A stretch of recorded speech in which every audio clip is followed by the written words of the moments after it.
This time we got the Vor'Cha class Klingon cruiser, also known as the Maht-h'a, and I'm sure I've mispronounced that because I don't speak Klingon. There's some interesting options available on this one.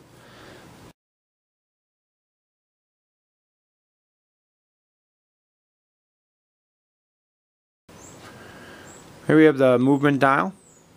You can see a very faint picture of the Vor'Cha on there. Of course, the Klingon faction. And of course, all your different maneuvers are available on here. That's actually one of my favorites. And it seems to be that the Klingon ships are the ones capable of a complete U-turn in a capital ship, which I'm amazed by, even if it is a red maneuver. You have your movement card here. So a little bit better picture of the Vor'Cha.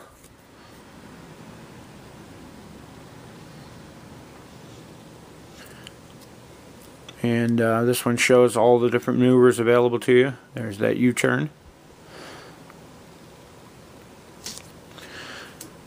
So what are our options with this one? You get your named version. And you can see here that it's unique. Much better picture of the ship as well. Klingon faction. 5 attack dice. Only 1 defense, but since the Klingon ships can cloak, that's not really as much of an issue as you would think. 5 hull, 3 shield. There's your ship icon. 28 points. You have a tech upgrade. You have a weapon upgrade and 2 crew upgrades. And I like the any ship attacking at you at range 1 rolls 1 less die. Our options here are evasive maneuvers, target lock, cloak, and sensor echo, which I'll go over because I haven't talked about that yet. There's our generic. As you can see, the generic has 1 less shield and I think 1 less crew option. Everything else is the same. It's 2 points cheaper. For our captain options, another name I'm going to mispronounce, New Dak. He's our captain. He's also unique.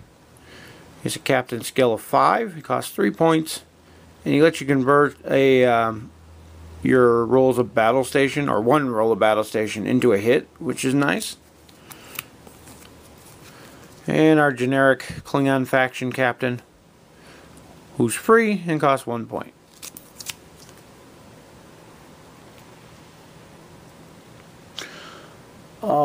Crew upgrades for the Klingon ships. They actually, I think, out of the starter have the best crew upgrade, which is this guy right here, Conmel. He's 4 extra points, takes the crew slot, and if your ship isn't cloaked, you can repair a shield token. Surprisingly, there's no mechanic in this game for regenerating shields, so this is one of the only ways to do it. The downside is that by being not cloaked means that you only get to roll the 1 defense die that the ship has, as opposed to the 5 for being cloaked. The other crew option is Clang.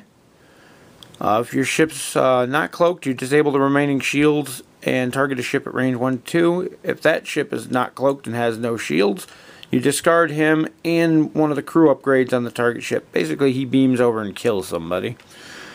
And he's 1 point. It's maybe a personal preference to your playstyle. The advanced upgrades, the tech upgrades. This is where the Klingons really shine. The advanced weapon systems is probably one of my favorite. If it'll focus, there we go. And when attacking, you can disable this card before rolling the dice, and you can keep your cloak token from flipping to the red side, which basically means you can fire your weapons once while you're cloaked. For 5 points, that is a steal as far as I'm concerned. The other option is the tractor beam, which interesting picture there. The tractor beam lets you target a ship at range 1 or 2, and you roll, or range 1, I'm sorry, and roll 2 dice. And for every hit that you roll, the ship rolls 1 less defense dice against your next attack. That one's got its uses. the Klingon version of photon torpedoes.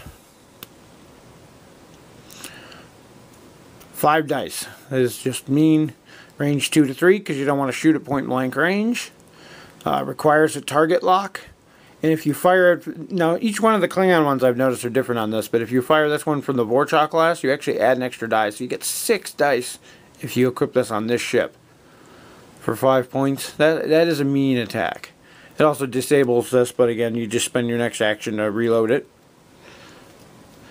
Basically, you have to fire torpedoes every other turn because it takes 1 turn to reacquire a target lock because you have to expend your target lock, and then another turn to remove the disable token. Over here, token-wise, we have our disable tokens for the advanced weapon systems and the photon torpedoes. We have 3 shields, and when you cloak, you flip these shield tokens over, if I can get it, and they become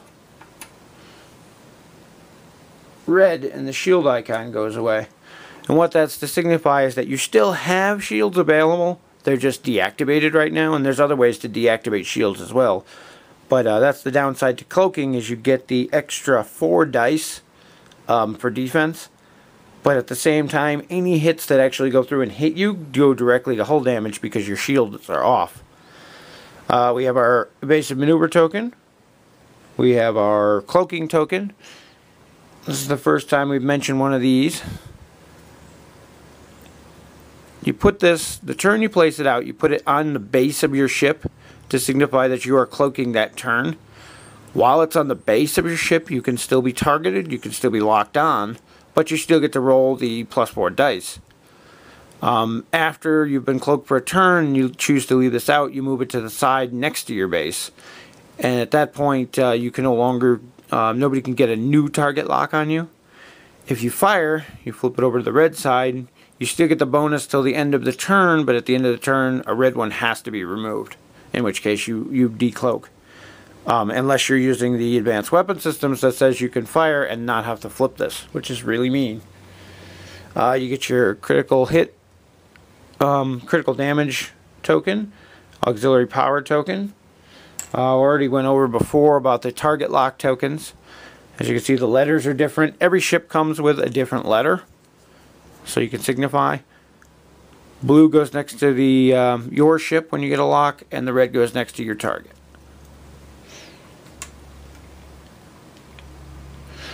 The detail in the model isn't too bad. This is one of the ones that could have been painted better. See these windows here along the top. I think that's the bridge. Some of them aren't even painted on the windows. Actually, that might be the bridge up there. Shows you how familiar I am with Klingon ships. Again, it's not horrible. It's better than I could paint because I really despise painting models.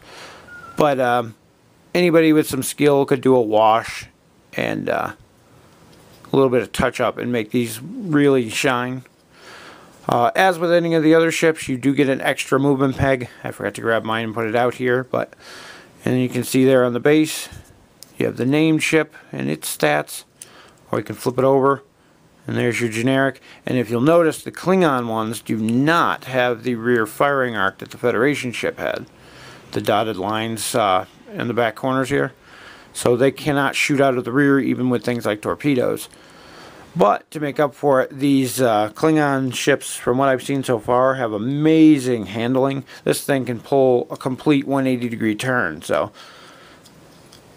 definitely a different change. The Klingons seem to be more based on point and shoot and hammering things into the ground, which isn't necessarily a bad thing.